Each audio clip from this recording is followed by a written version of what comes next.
guys, you're watching Dance On. I'm your host, Luan Legacy, and thanks for tuning in to another episode of your weekly Smash Recaps.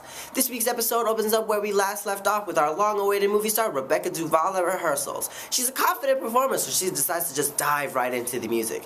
She stands there, she's poised, everybody's waiting for her to sing, she opens her mouth, and all the flowers in the world wilt and die. She can't sing. You can't be the lead role in a musical if you can't sing, so the directors really have to think this one through.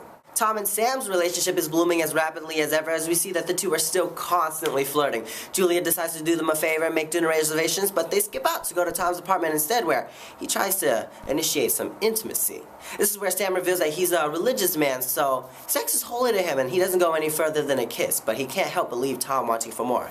Good job, Smash. They're really pushing these boundaries. Go interracial couples. Back at rehearsals, Rebecca is really hindering their practice time by making all these suggestions. She's a stronger actor than singer and has all these ideas to extend some of the scenes and actually cut out some of the songs, which is a total insult to Tom's artistry. The crew decides to give her one extended scene, but Eileen draws the line at that and says that they have a perfectly fine musical without any of her improvements.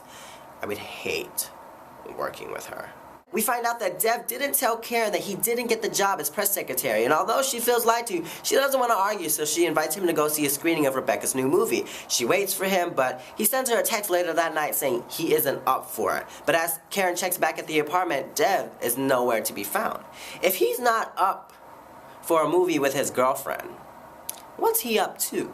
The show closes with a performance by Rebecca as Marilyn, and as bad as I expected it to be, it was pretty good. Her suggestions for more chorus involvement and key changes really worked out for her, and after 3 grueling days of practices, they finally have a shining performance. The drama was already heated when there was only 2 people gunning for the role of Marilyn, and now there's 3. It can only get better, but we have to keep watching to find out. With that being said, this has been Luan Legacy. You're watching Dance On. Tune in next week for another episode of your weekly Smash Recaps.